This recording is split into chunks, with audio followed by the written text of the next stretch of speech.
I could tell you a lot about the American Legion, but today I want to talk to you a little bit about my career.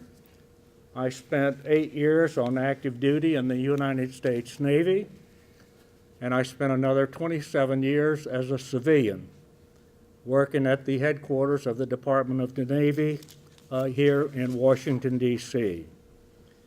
I went to boot camp in Jacksonville, Florida, joined the Navy in Miami, Florida the day I was 17 years old, and my dad went down and signed for me. After graduating from boot camp, I was stationed at the Naval Air Station in Key West, a seaplane base that had all of the air squadrons, PBMs and PBYs, and they were the submarine hunters,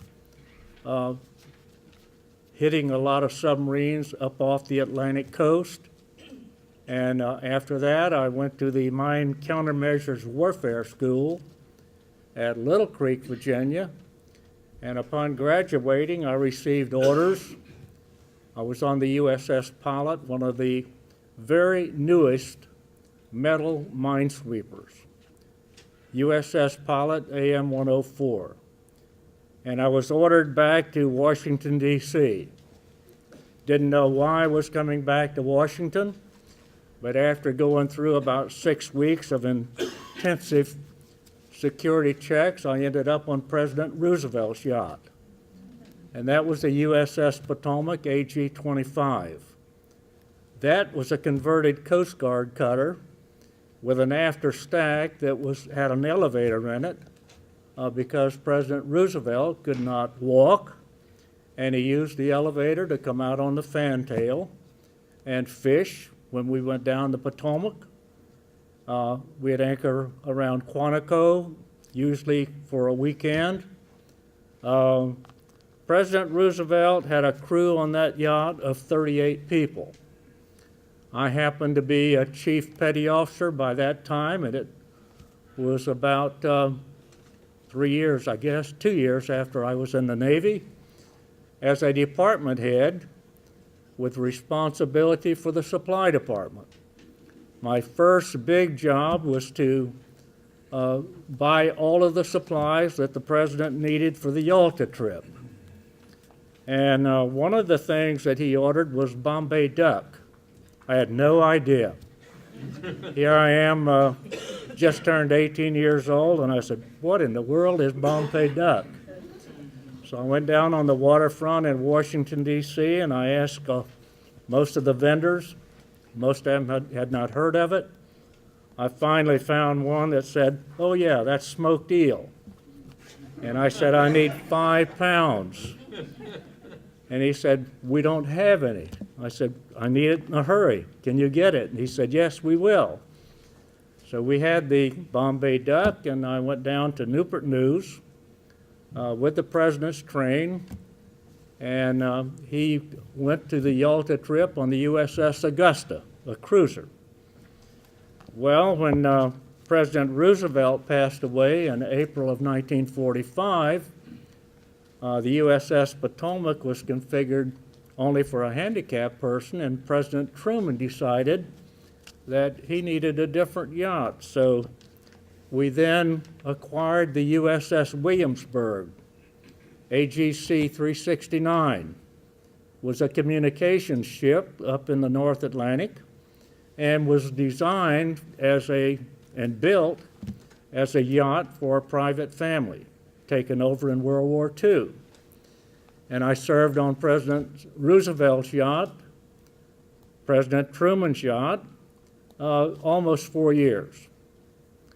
Then I was assigned to the USS Consolation, a hospital ship, AH-15, went to Korea on that ship, and then got out of the Navy in 1951.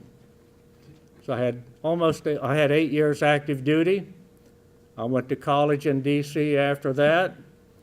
I got a bachelor's degree in accounting, a bachelor's degree in business management, and a master's in economics, and went back to work for the Navy Department for another 27 years. So I had a total of 35 years of military and civilian service when I retired. I've had a great, great career. I was never in combat. I was in the support forces, but you have all these gentlemen up here that have stories that I couldn't match. You might ask, why did I join the Navy when I was 17 years old?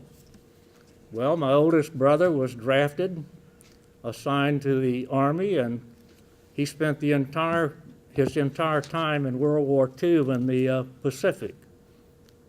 And almost every month we'd get a letter and he would say, Clarence, whatever you do, don't join the Army.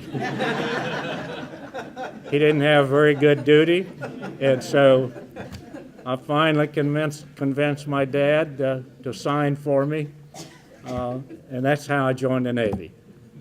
Probably one of the best choices I ever made in my life.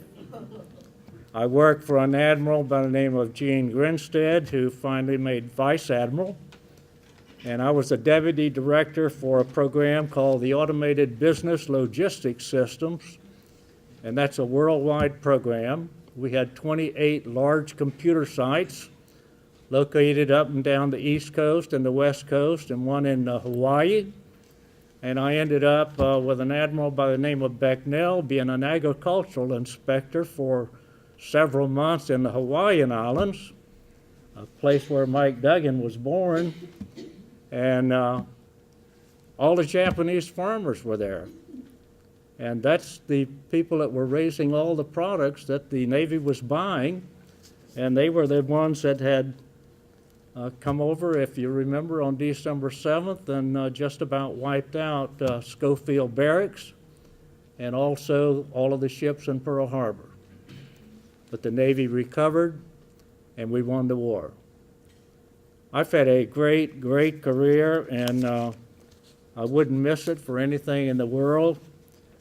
When I became interested and joined the American Legion after being asked, Admiral Grinstead said, son, you can have all the time off you need to do volunteer work with the American Legion. So I've held every office you could have, from post level to state commander of the American Legion to national commander in 1984, 1985. Had a great life and a great career.